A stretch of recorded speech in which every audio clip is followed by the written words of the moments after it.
Baik Sobat Satwa Media, tim Poultry Indonesia lagi ada di Sulawesi Selatan.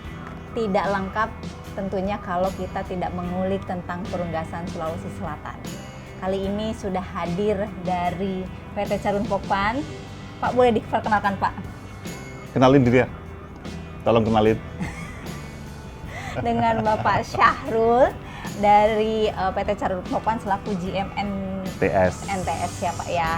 Kita juga kehadiran peternak dari Sulawesi Selatan ya Pak, dengan Pak Haji Andi Sawedi. Baik, jadi ada dua dari peternak dan dari perusahaan. Kita akan berbicara lebih lanjut tentang potensi perunggasan di Sulawesi Selatan. Untuk yang pertama dengan Pak Syahrul, kita ingin tahu bagaimana sih Pak kondisi perunggasan di Sulawesi Selatan saat ini? Oke, jadi saat ini Mbak Yan, kondisi perunggasan baik-baik saja, walaupun setelah mengalami namanya komoditi pasang surut. Tapi hari ini, dan kita optimis untuk beberapa bulan ke depan, bahkan sampai tahun ke depan, perunggasan ini cukup menjanjikan. Prospeknya bagus berdasarkan semua hitung-hitungan yang perusahaan atau industri lakukan, ini akan berprospek cerah saat ini. Jadi secara kendala tetap masih di pemeliharaan, masih di cuaca, dan ya itu aja. Tapi kan ada inovasi yang sudah Pak Andi lakukan, itu adalah salah satu hal untuk mengovertake atau mengovercome si kendala-kendala ini. Tapi prospeknya cerah. Tetap harus optimis ya Pak ya? Iya, dan jangan takut mencoba hal baru katanya Pak Andi kan. Sebelum lebih lanjut dengan Pak Andi nanti Pak, bisa di-sharingkan potensi di Sulawesi Selatan ini saat ini seperti apa perunggasan Pak? Sulawesi Selatan, kita ngomong tentang lebih spesifik di Makassar ya. Dia adalah hub untuk Indonesia Timur. Jadi mungkin sarana produksi ataupun produksi yang sudah banyak dilakukan di Jawa, pemasarannya ke Indonesia Timur itu via hub Makassar. Nah, alangkah baiknya jika kita yang di Indonesia Timur sendiri, di hub itu sendiri, menciptakan komoditi sendiri. Jadi untuk didistribusikan di tempat kami, itu akan membuat BEP lebih murah, jatuh ke tangan customer jauh lebih murah sebetulnya harganya. Prospeknya sebenarnya bagus, masih panjang.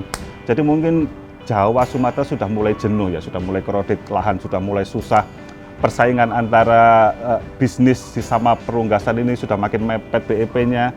Nah di sini masih lowong, masih banyak yang bisa di-upgrade untuk bisa dapatkan potensi maksimal.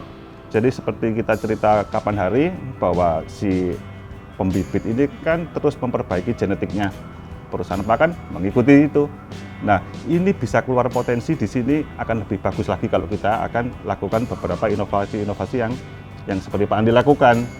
Kalau misalnya di Jawa kan pasti sudah duluan lah mereka ya, di daerah sana mungkin informasi lebih duluan, mereka sudah lebih efisien, lebih ini. Industri pendukung dari perunggasan juga sudah lebih banyak di sana. Nah, tugas kita di sini adalah untuk membuat hub ini lebih memberdayakan diri untuk supply ke Indonesia Timur. Saya pikir itu PR kita.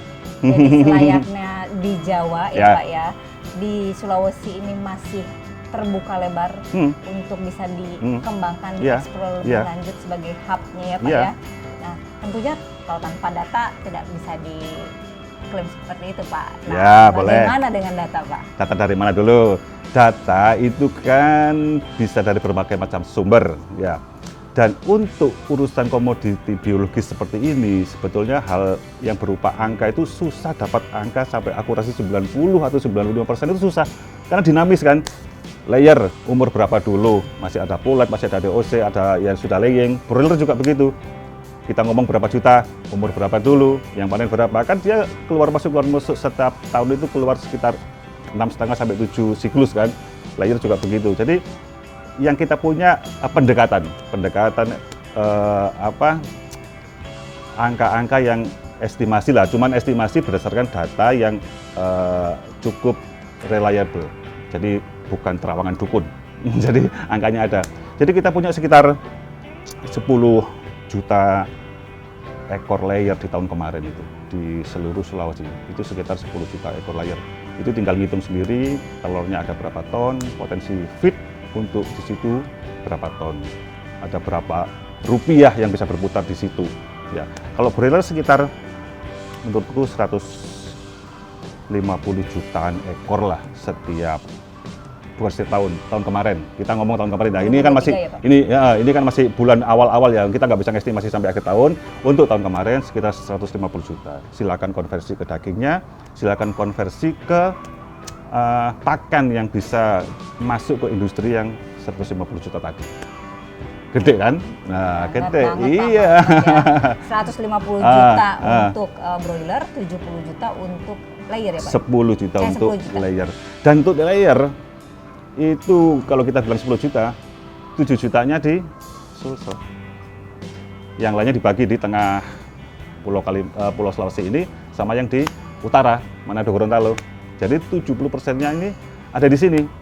Termasuk di daerah yang kita sedang ngobrol ini. Ini Kabupaten Pinrang, di mana Kabupaten Pinrang adalah salah satu dari 3 kabupaten yang sentra ayam. Ada Sidenreng, ada Rapang, ada Pinrang di sini. Jadi ini sentra. Blitarnya Jawa Timur lah, ini di sini. Blitarnya Jawa Timur, iya. Pinrang itu Pak. Tadi sudah menjelaskan tentang potensi tidak lengkap. Itu kan optimisme dan potensi. Tantangannya Pak, tentunya setiap wilayah punya tantangannya masing-masing. Tantangan ada. Di Sulawesi sendiri ini tantangannya apa aja Pak? Cuaca. Indonesia secara utuh ya, secara keseluruhan itu kan memang 2 musim kita bilang. Tapi di kemarau ada hujan, di hujan ada kemarau. Itu kan sesuatu yang fakultatif. Kita tidak bisa bilang ini musim benar-benar kemarau, ini benar-benar musim hujan. Yang seperti itu yang jadi tantangan kita. Panas-panas sekali, hujan belum tentu. Ini musim hujan, kadang nggak hujan. Ini musim nggak hujan, kadang hujan. Ini sangat mengganggu kemampuan ayam yang udah berada di daerah yang panas dan lembab. Kita ngomong open house ini ya. Kalau closed house mungkin sudah ya 70% masalah lingkungan sudah terserap karena sudah dikondisikan. Tantangan kita masih cuaca. Distribusi sudah banyak kapal mau importasi bahan baku sudah bisa merapat di port kita. Bahkan ekspedisi dari dan keluar dari Makassar juga sangat banyak, bahkan sudah ada direct kemana-mana. Jadi sudah infrastruktur sudah bagus. Ya, jadi tol laut yang Bapak Presiden sampaikan sudah kita nikmati untuk distribusi pakan maupun distribusi untuk impor dari raw material atau bahan baku untuk industri feed mill pakan ayam ini ya. Jadi tinggal tantangannya cuaca dan beberapa peternak sudah nemu jawabannya, seperti Pak Edi tadi sudah ketemu jawabannya. Itu sih Mbak. Kalau misalnya harga ya samalah, harga pasti fluktuatif ya. Memang kadang bisa jatuh. Kenapa bisa jatuh?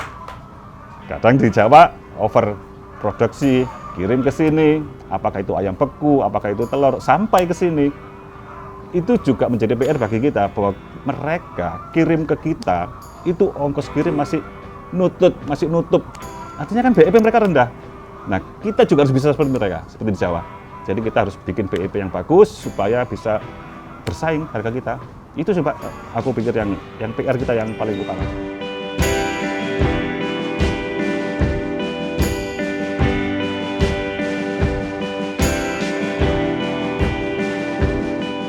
Baik nih Pak Haji Andi Sawedi, kita juga kebetulan ngobrol santai ini dilakukan di farmnya Pak Haji Andi. Iya. Ya, di belakang ini adalah kandangnya Pak Haji Andi. Kita kulik lagi Pak, ini salah satu dari 3 kota sentra peternakan yang disebutkan oleh Pak Syahrul. Pinrang itu kota seperti apa Pak? Pinrang itu ya kota yang damai, ya dari sekian banyak suku. Kedua, yang menariknya Pinrang itu ada potensi lautnya, potensi gunung dan daratan. Jadi kalau laut, dari potensi tambak ada, kalau daratnya ada peternakan, kalau gunung ya ada perkebunan. Jadi saya lihat ya kompleks sih, ya itu kalau potensi Pinrang. Baik, banyak sumber alamnya ya Pak ya, sumber daya alamnya itu yang bisa dikembangkan di sini dan digali oleh SDM yang ada di Pinrang ya Pak ya. Baik, kita mengerucut ke peternakan dan khususnya perunggasan ini Pak. Saya lihat tadi ketika perjalanan ke sini Dari depan ke belakang adalah kandang-kandang ayam petelur. Boleh Pak dijelaskan Pak? Lebih lanjutnya adalah tentang kawasan seputar ini Pak. Kalau di sini ada dari dinas ada kawasan peternakan, itu sebelah barat. Kalau daerah sini itu sekitar kandangnya semua kemitraan BSB, Pulet. Dan di sini juga kita punya kandang, ada beberapa. Itu. Pak boleh disebutkan ini tuh wilayah apa terutama? Bisa ada nama wilayahnya sendiri Ini atau? daerah Malimpung namanya. Iya, Malimpung. Kalau pengertian bahasa Bugisnya ya, gimana ya? Kurang udara lah Malimpung. Ya, kurang artinya gimana ya? Ya itu tadi tempatnya gersang dan sebagainya.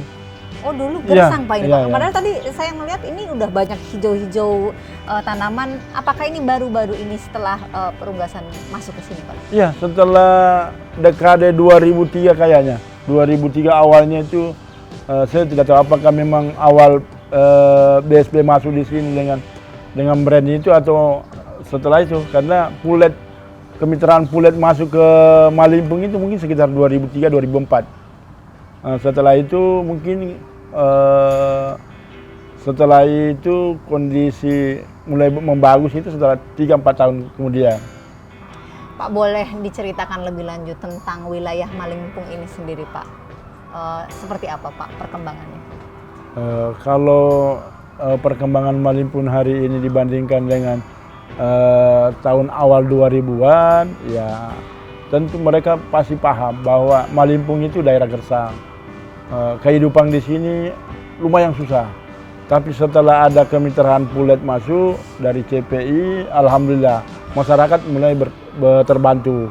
Akhirnya dengan berjalannya waktu, kondisi lahan di sini juga mulai kelihatan subur karena adanya mungkin kotoran ayam yang bisa jadi pupuk kandang dan sebagainya.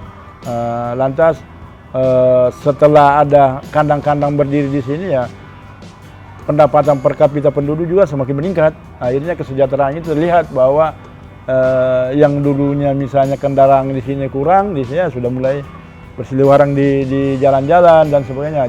Akses jalan juga ke Malimpung ini cukup. Ya kita bisa saksikan tadi bahwa betapa bagusnya jalanan ke sini dibandingkan dengan 5 tahun 10 tahun yang lalu. Itu sih kita lihat. Baik, berarti ya inilah bukti nyata bahwa peternakan dan khususnya perunggasan bisa meningkatkan ekonomi daerah ya Pak ya? Iya, betul.